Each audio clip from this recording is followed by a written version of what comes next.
Hey everybody, Bob Chick back with another edition of the Voice of Bodybuilding, powered by Panada, brought to you by Celsius and our good friends at Mutant. All right, the renovations are under full-scale attack here as the weather has turned here in sunny Savannah, Georgia. We're redoing the deck up here, the landing and the steps. You can see by the old wood, this stuff was pretty beat up and pretty ugly, so we got a nice pile of stuff here we'll be taking care of it. You can see how far we've gotten already.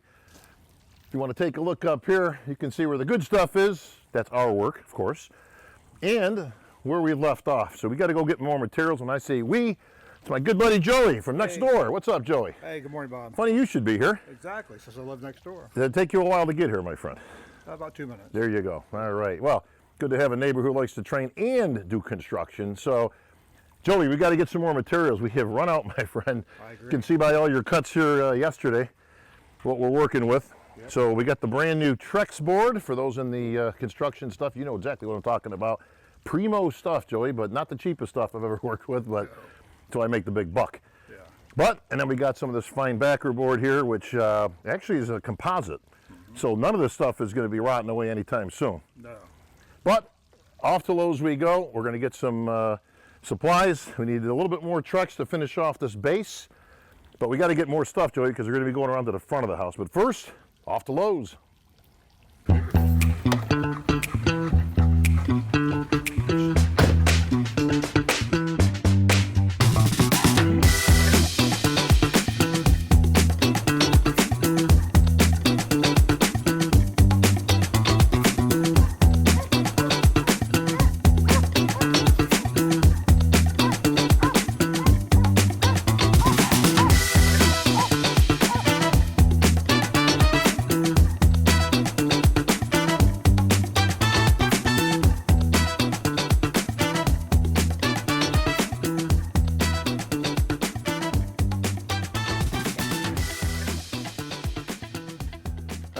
Okay. Hey, what's up, buddy? Sir Bark-a-Lot. Good boy, Ace. All right, another day, another $500. We got stuff. All right, Joey, we got the rest of the materials we need for the steps. Yes. And the next step we're taking is the front. This is the big expansion project, so follow me. We're going to show everybody what we're doing here. Let's check it out.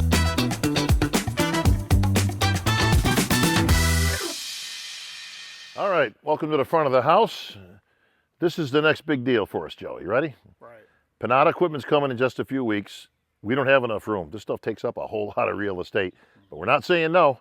So we're taking it all, but we've got to expand inside the gym. So that means we're going to take the next garage area. That means all the tools and everything's got to go somewhere else because we've got tools, I've got cabinets, we've got the UTV, all right, the Talon, that's got to go somewhere for now. So a lot of these coastal homes, they got these fronts. You can pan around this way. And what a lot of people do, as you know, Joey, because you've lived here a long time, is they enclose this area. It's a big area. Yeah, it's a big area. I mean, you've got what? It's 6, 7, it's about 8 feet by the length of the house. I don't know, what's that, 40 feet? 60. 60 feet. Yeah. So my math isn't good, but that's a pretty good, let me think here, 6 times 8, 40. That's like almost 500 square feet of space. Yes. All right, you can see the steps in the back. This is next on the list, by the way, of stuff to do, guys. So wait till we get to this. That'll be a whole other Bob the Builder episode. But all right, so Joey, we've kind of mapped this out. What we're going to do is we're going to actually enclose. Get a look this way, guys. These are each about 9 feet by, I don't know, 10 feet, give or take. So every one of these is going to get enclosed all the way down. There'll be a garage on this side and a garage on the other side. So this entire thing becomes basically the tool room and all the toys and the zero mower and all that kind of good stuff. That's going to bring us to the inside. Follow me.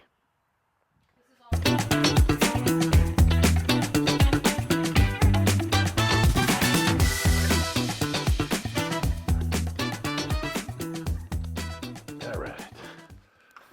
All right, here we are. Okay, Joey, you got the combination training and construction sandals on? Yes. Always good. Definitely a southern thing. All right, it's our favorite portion, Joe. We got light. We got the new gym area. As you guys have seen already, we got the ceiling done. We got a little bit of space because some of the old stuff's going to be going. Right. some of the new stuff coming, but some of the new stuff is actually very large. So we're going to need this area. Now, we just put this wall up. If you guys remember one of the older episodes, we actually built this wall to separate it out. Now we got to take out our own construction, Joey. Right. So follow me in here. And this is what we're going to do.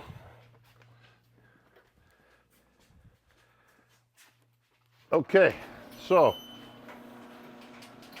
we got big garages here in the south, but these are coastal homes that are built for boats and lots of big toys. So we're going to take this area. This is actually what the rest of the gym looked like before we renovated it.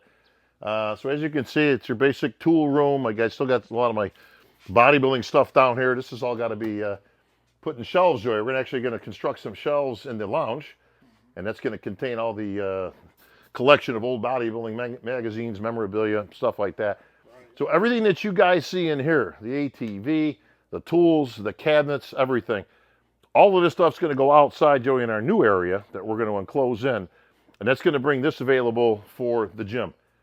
So, yep, so this wall's going to come out. Ceiling's going to get redone. Walls are going to get painted black. Mirrors will be ordered. We already got the flooring. So we're actually ahead of the curve. Yeah. And what do you think, Joey? Doable? Absolutely doable. Yeah, right. Can't wait to get started. It's going to be fun. Well, this was fun. We only got a couple of weeks because I think the equipment's actually coming into Port of Savannah in about 2 weeks. So we got to finish off the steps. We'll have that done today. Yep. And then it's renovation time for the boys. And then we'll have our buddy Shay. He's our third partner. He's actually got most of the construction experience. We just kind of do what we're supposed to do. Exactly. And that's what we got, folks. So we're going to get to this stuff. We're going to get that stuff unloaded, Joey, and I'm going to get to some bodybuilding news, and we'll be back.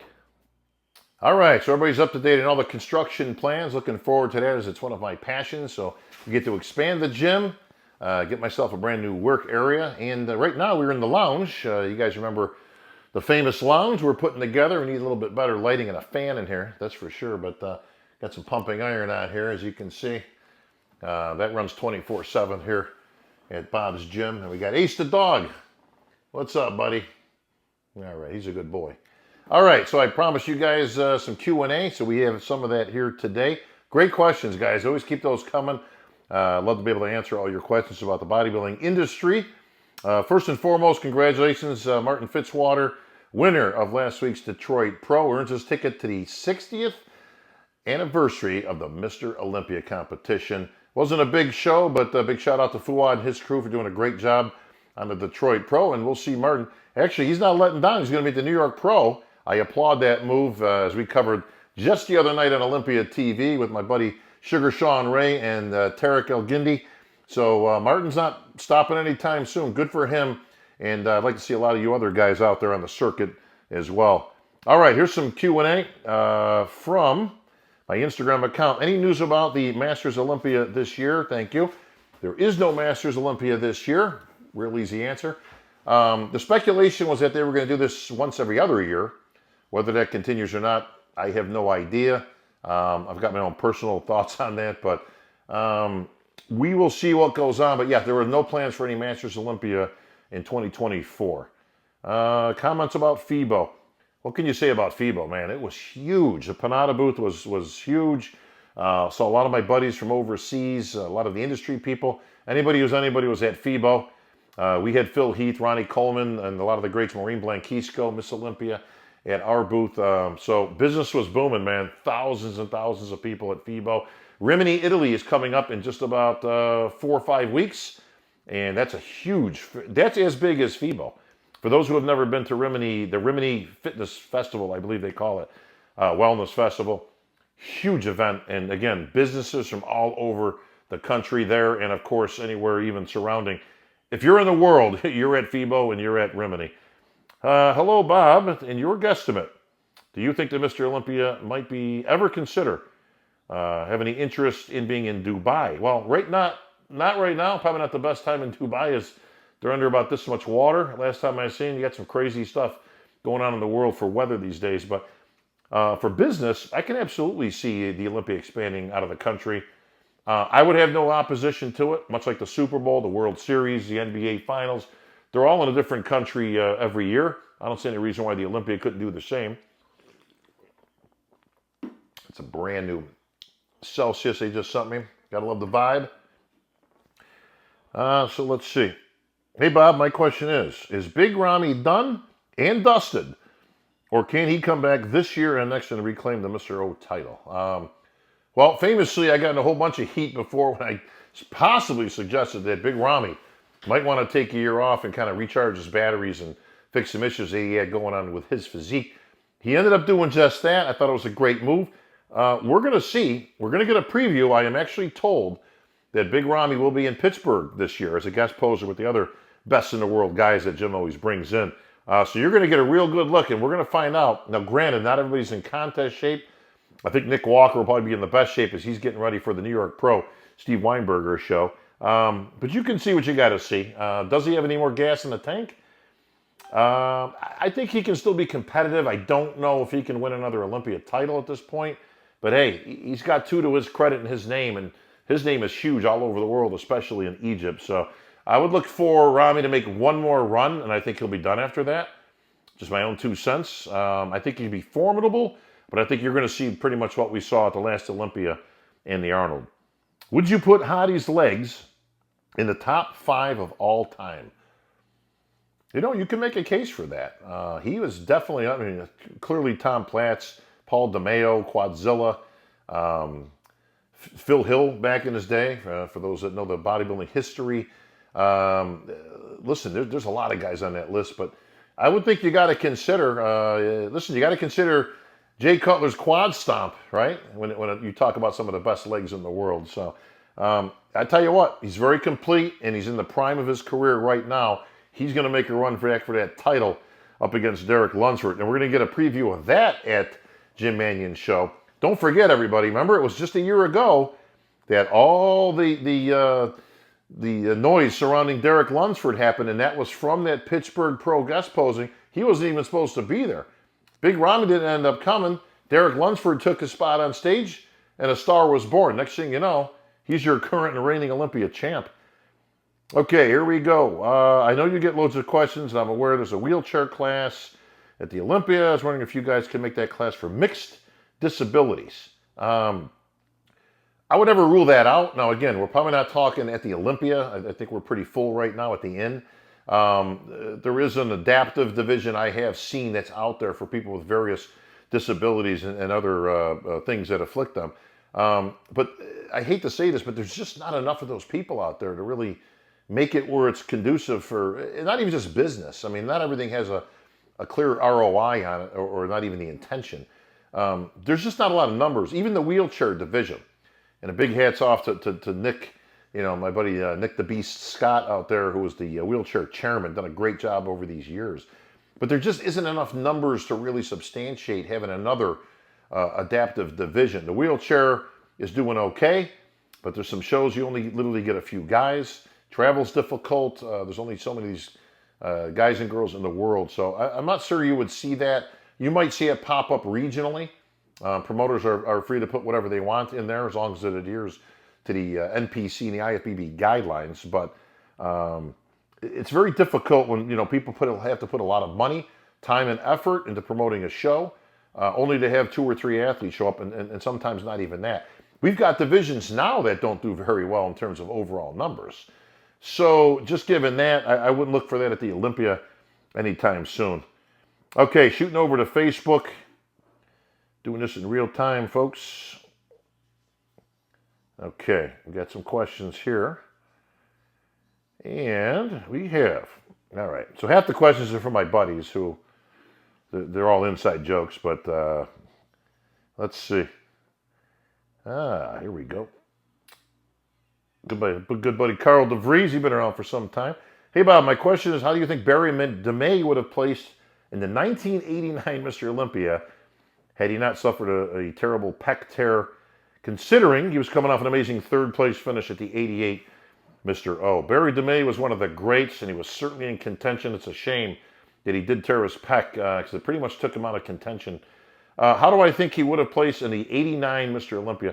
He would have been right there. I mean, he clearly could have been challenging. He would never have beaten Lee Haney. All right, let's just get that straight, ever. Lee was just too good, too dominating at that period in his career.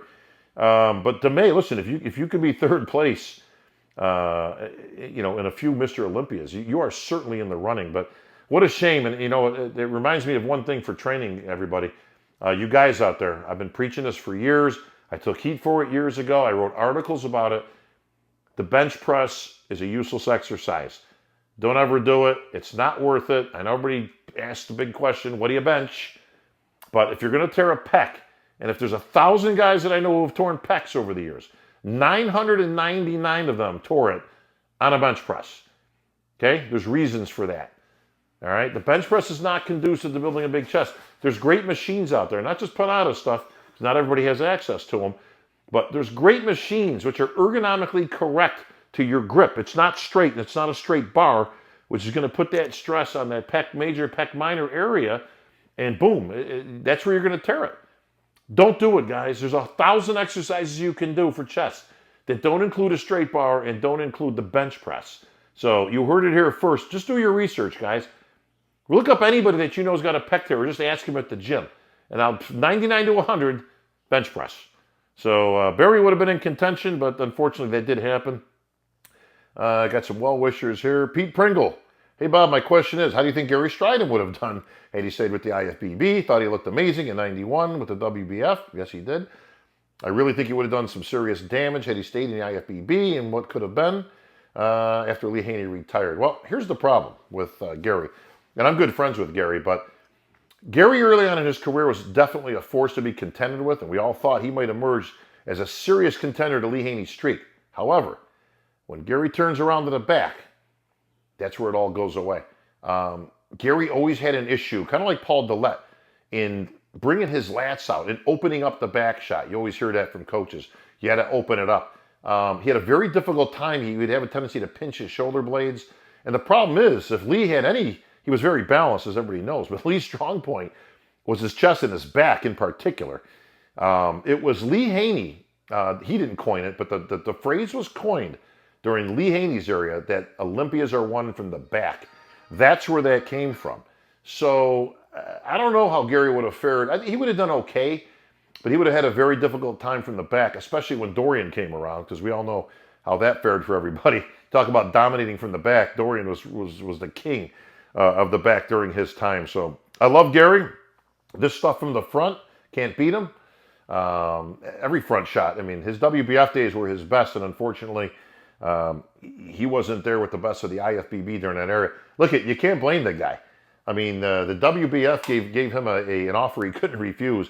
Literally, him, Mike Christian, Aaron Baker, Danny Padilla, Eddie Robinson. These guys literally made a career out of the money that they made. They made more money in 2 years than they would have probably in a lifetime, a career in the IFBB. So you can't fault them for taking that opportunity. It's like the Live golf establishment right now, right? Can't blame these guys. They're making life-changing money, and that's what it's all about, right? You got to make a living on this stuff. But these guys opened up businesses in the WBF, and then they all returned to the IFBB anyways. But most of them were past their prime at that time. Okay, Chuck Valente, my buddy from back in Rochester. Congrats on your last show, bro. I saw what you did, going out with a big win, but I don't hear no bell. One more Indian, brother. You know that. He wants to know who's the physique artist extraordinaire who created the Who Let the Dogs Out and many other great routines. Come on, man. That's Russ Testo. Everybody knows Russ Testo. So some of the best guest posing stuff I've ever seen. He was one of the first guys to emulate Michael Jackson on stage. This is going way back into the 80s, guys. But look it up. Chuck, always appreciate you, brother. Mary Jerumbo, look great. Thank you. Appreciate that. My buddy Lou in Florida, looking good. Thank you, brother. Okay, Mike. 30 to 90 days out. Do most competitors do 2-a-days with cardio? 30 to 90 days out, 2-a-days. No. And do most smart competitors, after a show, revert back to whole body training after a week of being totally whole body training? This is new to me, bro. I mean, if we're talking pros, I've never heard of any of this. There is no 2-a-days. You train once, you got cardio. We don't really consider that a workout. Cardio and training, two different things. But No, there's no two-a-days. That'll just tear you down to a point that you'll never recover. But that's not what the pros would ever do. I don't know whether amateurs do it, but and after a show, do they revert back to whole body training? I got to be honest there, bro. I mean, nobody trains the whole body unless you're just looking to be in shape or stay fit. Bodybuilders, especially at the pro level, will tend to do single body parts in a given day. For instance, today I'm going to hit shoulders. That's it. Now, granted, I'm not in competition mode anymore, but even back in my heyday, we would basically pick a part, train it in a day, and be done, and not hit that part again for another 6 full days. You could do a little bit less or a little bit, you don't really go more than that, but you can go to a 4 or 5 day routine. But, whole body training, that's more for just, generally people. That's my dog making all that noise, for those wondering. He seems to be, are you relaxed over there, buddy? Ace. Yeah, he's dog tired. There you go. You okay? You comfortable? He's a good boy. All right. Do you think they would continue to Masters Olympia? Another Masters Olympia question. My buddy Dan DeGeorge, another Rochesterian. I'm on the fence on that one. Do I think it's worth it? Only if it was maybe a subcategory at the Olympia itself. Having a whole show devoted to it, I got to be honest, even though I'm a former Masters champion, that was my last show, and it was hanging up the trunks and good night, everybody. Not a big fan of it, no, for a lot of reasons.